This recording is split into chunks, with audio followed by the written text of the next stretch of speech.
Guys, I've been talking, tapos hindi pala ako nagfi-film. What the heck? Anyway, so we are in the middle of Ubud, Bali right now. We are at the Bagos Jati retreat center. Anyway, it's a yoga and well-being center. And I'm so grateful that I'm here right now because I'm in a place in my life where I feel like a lot of change is going on, and I'm also in need of growth because I've been feeling a little lost and I've been feeling the need to really recenter. Kasi you know how it is sometimes when you are at a crossroads in your life na parang, okay, what's the next step? That's where I am right now, and I wanted to get away for a little bit, but at the same time still, you know, not let go of my work completely because I am vlogging and I want to get back to my roots. I want to get back to self-development, to solitude, to why a lot of you guys even followed me, and that's why I wanted to do a Q&A while I'm here para mapag-usapan natin yung mga problema natin sa buhay, but at the same time,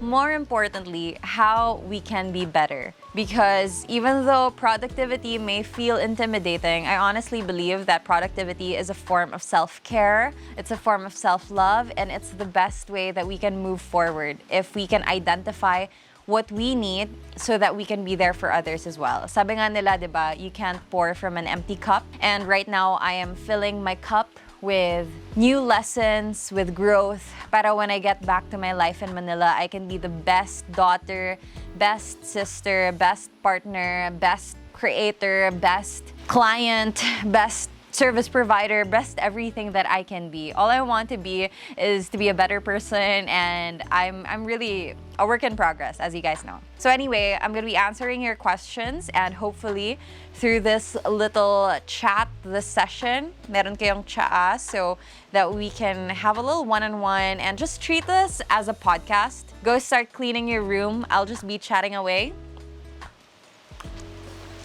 And hopefully, this helps you as it helps me. Have I introduced myself? If I haven't, well, hey guys, it's your girl Ian. This is the channel where we pursue our best selves yet. Badum.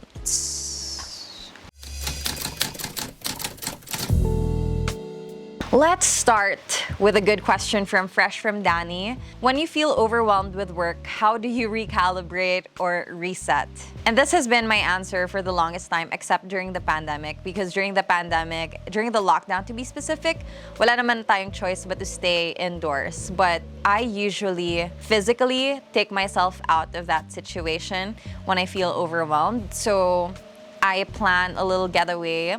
And if you guys have been here on the channel for a long time, alam nyo na it doesn't have to be Bali. It doesn't have to be as crazy as booking a spontaneous flight and going to a yoga retreat center. Sometimes it can be as simple as going to a museum, to the park.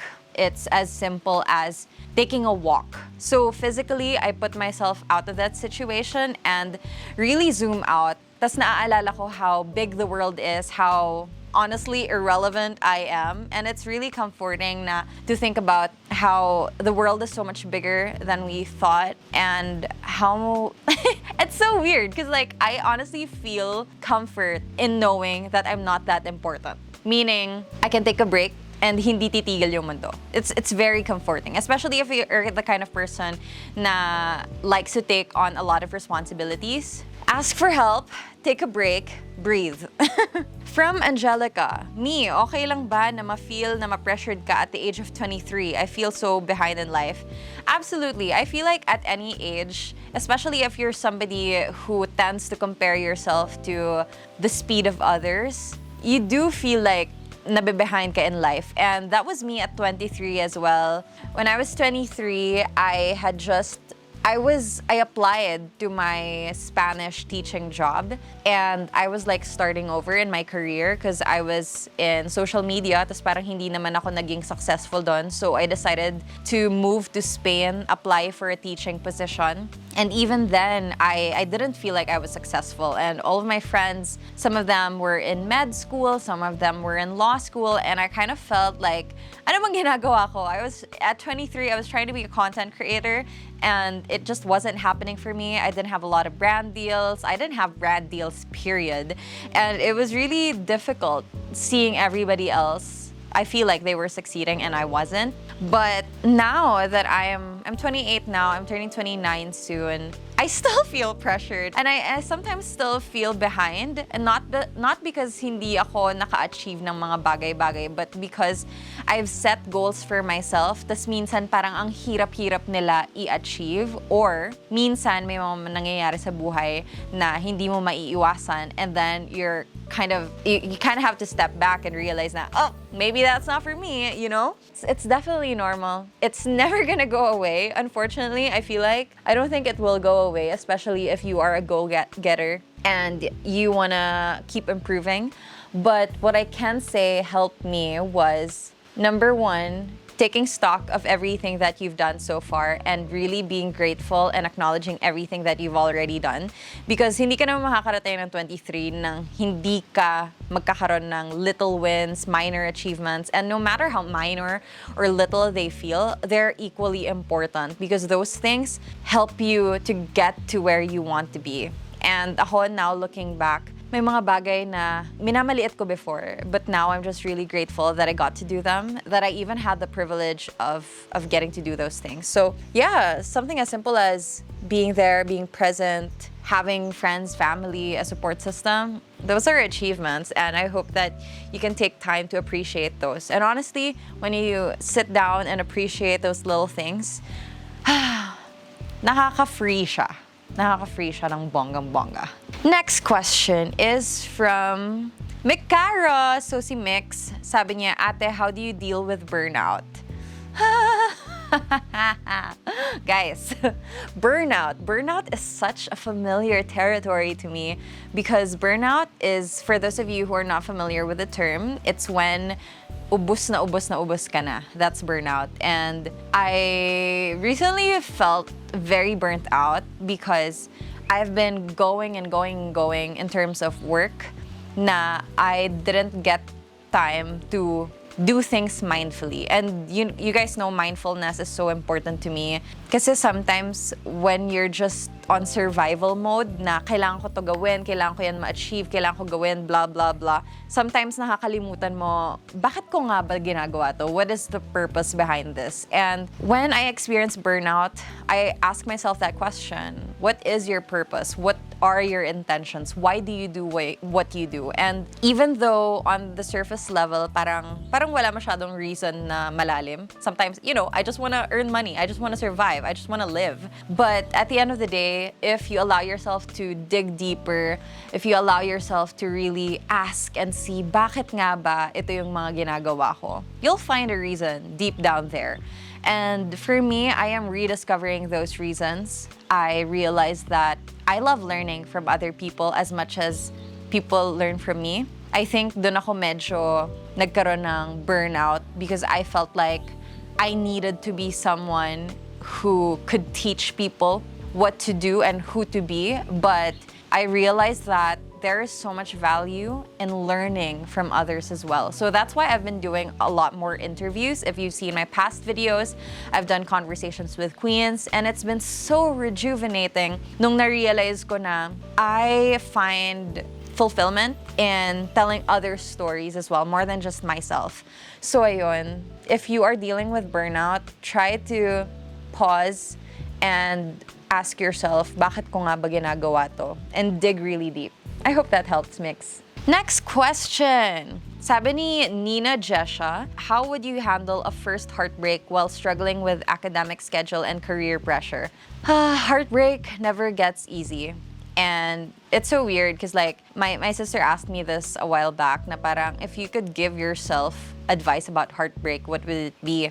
And the simple answer is hobbies. Maghanap ka ng hobbies. And it's so weird. It feels so shallow when you think about it. But hobbies are what saved me during my earlier heartbreaks. When I was so heartbroken when I was younger, I realized that there was nothing more nurturing than finding things that you personally enjoy that's detached from any relationship, any partnership. So for me, I loved climbing. I learned to enjoy climbing. I got into fitness. I escaped through books, literature. And when you allow yourself to have hobbies that's not just a distraction, but is also a way to grow, it's quite amazing because you meet people, you find a new community, but at the same time, you distract yourself from the ache that just constantly haunts you every single day. So if you're heartbroken and you wanna, you're dealing with your academic schedule and your career pressure, find hobbies because not everything needs to be like a serious goal. Sometimes you just have to have fun. And discovering fun again is quite an empowering thing. So hopefully that helps. Next question. Ooh, okay, so from Daffodil. Ooh, I love your username. It's Daffodil. Advice for people who haven't been able to study their dream course. So if you haven't, or if you're not in your dream course right now and you're studying and it's a struggle to get through school, I would say consider your options. Identify things that are within your control and what aren't in your control. Because in reality, you could either shift if you don't want it, or number two, if you can't shift, you can make the most out of it. And speaking from experience, allow yourself to find ways to make your course work for you. So let me give my experience as an example. I can't speak for everyone, but just to give myself as an example, I took up English language studies. And the reason I got to that course was wala akong choice because I was almost debarred from interior design, which was my first choice. And then the only program that was accepting shifters was either history or English. And between the two, I was like, maybe I'll have a better shot at English. So kaya lang ako napapunta sa English language studies.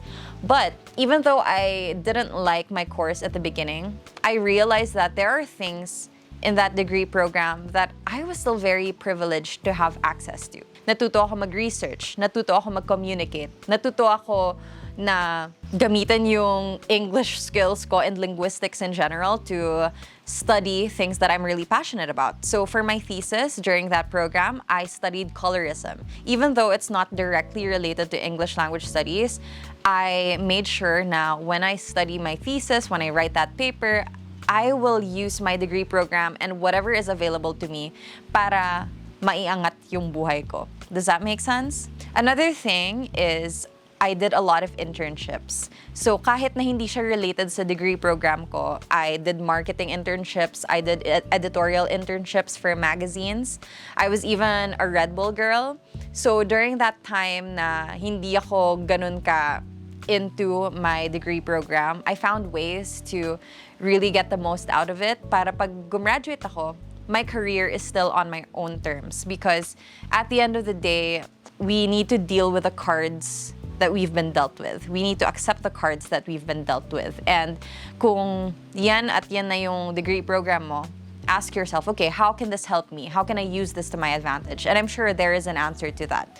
It's just a matter of really digging deep and seeing, okay, paano? Paano? Next question. From Ayla Jan, Ate Ayin, how did you survive college? Wow, ang daming mga college students sa questions natin today. So, I survived college by having good people around me. I think tinanggal ko sa sistema ko yung idea na I needed to be quote-unquote popular because when I was younger, social status was such a big thing for me. Pero nung nag-shift na ako to English, parang naisip ko, you know what? Even if I don't get to go to a lot of parties or social events, I just want to make valuable connections and friendships, and that's what I did. I have really good friends from college, and to this day, I still see them succeed. I follow their progress, and it's so inspiring to me. They're so inspiring to me. I really survived because of them. But more than that, I also survived because of my orgs, the orgs that I joined. I survived because I had good relationships with my professors. Hindi naman ako sip-sip, pero at the same time, hindi ko rin sila kaaway. So if I need help, I ask for help. If there's something that I don't understand, I ask questions. And I realized that once you start relying on other people and allowing people to help you, it gets easier. Because I don't think college was ever designed to be a lonesome journey. I think college was always meant to be a place of connection, of learning, of growth, and failure as well. Next. From Maya Nicole, her question is, how do you cope with frustration, ate? I get really frustrated. I feel like I'm the kind of person who gets really frustrated by a lot of different things, especially because I'm such a control freak. But I like to remind myself na, number one, not everything is under my control. And number two, I can choose to accept things with grace if they're not in my control. So I do my best given what I have. So for example, I'm in a group setting and hindi ko nagagawa yung best ko or hindi ko ma-achieve yung what I want to achieve. Then I ask myself, okay, realistically, ano ba yung kaya kong gawin? Ano ba yung meron akong impluwensya? And if hindi ko ma-achieve yung kailangan ma-achieve, anong pwede nating i-adjust? And again, it all goes back to the questions. Ano yung mga tanong na magbibigay sa akin ng tamang sagot? Because I realized that sometimes I'm frustrated not because hindi ko makuha yung gusto ko, but because hindi ko makuha yung sagot dun sa tanong ko. Minsan mali yung tanong eh. So you're not gonna get the right answers if you're asking the wrong questions. So yeah, it's a lot of thinking, it's a lot of self-reflection. And yeah, that's how I deal with frustration. But also exercise, and also travel, and also tsaa.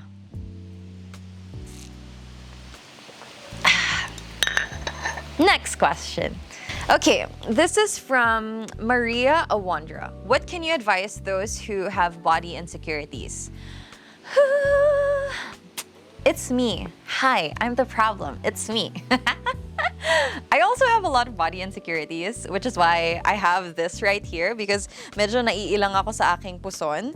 But I have to say, one of the things that really helped me is following people and surrounding myself with people who are so confident. Find those people. Find confident people around you who just exist, who don't apologize for looking the way that they do. And sobrang, I just love it so much because na-realize ko na people I admire, people that I look up to, they also go through their own thing. And it's not the unapologetic confidence that inspires me, it's the powering through that inspires me. So the fact that they get up, they still move, they go for opportunities kahit na meron silang insecurities, that's so inspiring to me. And I just follow people like that. I surround myself with friends who are like that.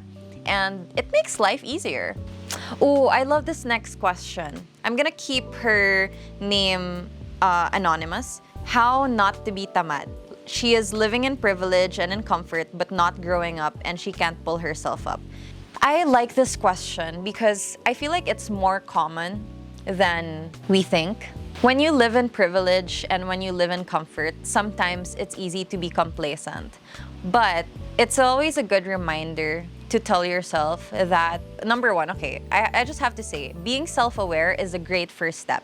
If you're already aware that you have privilege, if you're aware that you live in comfort, and if you're aware that you can be better, that is already good because you're asking yourself these questions.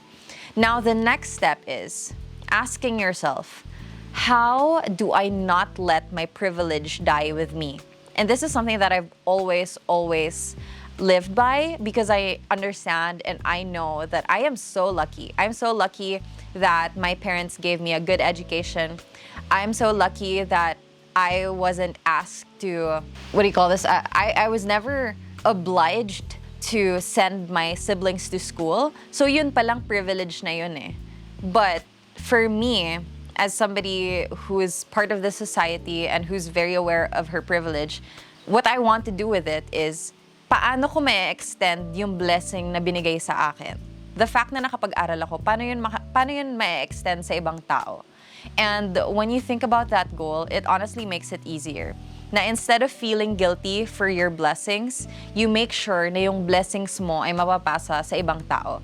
So for example, now I am sponsoring 5 children. They go to school now, 3 I think in junior high and 2 in senior high. And that is one of my favorite things that we've been able to pay forward. And yun yung gusto kong magawa because of all the things that I get through my job right now as a content creator. It's like, how do we make sure na hindi masasayang yung binigay sa atin? So, I hope that helps. I hope you are able to reflect on that. If you're living in privilege and in comfort, ask yourself, how can I make sure that other people benefit from this as well? I hope that helps. Okay, let's do one last question. Okay. So, final question from Sheena May. How did you deal with quarter life crisis? Struggle ko siya now. So, I feel like hanggang ngayon nagka-quarter life crisis pa rin ako. I am way past my quarter life. So, 24, 25, ganyan.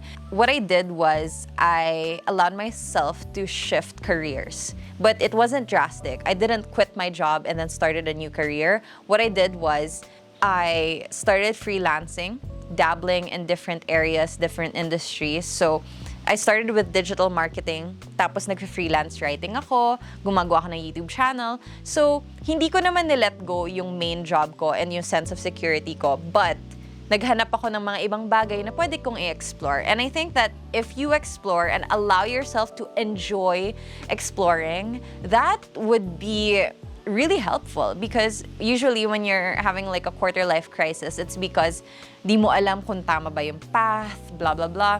But one thing that I learned from my therapist is you really won't know if you're in the right path. What you can do is continue exploring, continue experimenting, and give yourself the grace to keep doing that. So ngayon, I guess dealing with my personal crisis right now, I'm still doing what I'm doing, but also I am dipping my toes in other things. So I want to go back to grad school. So nag-iipon ako for that. But at the same time, I want to do more productivity and self-development content. So I'm doing that as well. But hindi ko nila-let go yung security. So I am not a big fan of quit your 9-to-5 job and start freelancing. It's not that. It's find ways to explore different things and slowly but surely alter your day-to-day, alter your reality so that it can suit you. It might feel like sometimes we are stuck in a situation or in a kind of lifestyle. But when we make tiny adjustments, we make space for better things to come in. And it took some time. It took a few years. It took a lot of years for me to get out of that funk and finally live a life that I'm so happy and grateful for. But it's worth it. So I hope that you explore. I hope you give yourself the chance to question kung ano pa ba yung kaya ko gawin, ano pa ba yung pwede kong baguhin. And when you give yourself time to reflect, you will find na merong mga sagot sa katanungan mo. So that is it for our video for today. Thank you guys so much for sending in such insightful questions. If you haven't followed me on Instagram yet, that's usually where I ask questions. And if you want to send any messages, just connect with me. All my socials are down below. That's ayn bernos everywhere. I'll see you guys on the next one, and thank you so much for being here, for supporting the channel, and for just allowing me to share my life with you guys. Thank you so much, and I hope you stay confident. Bye!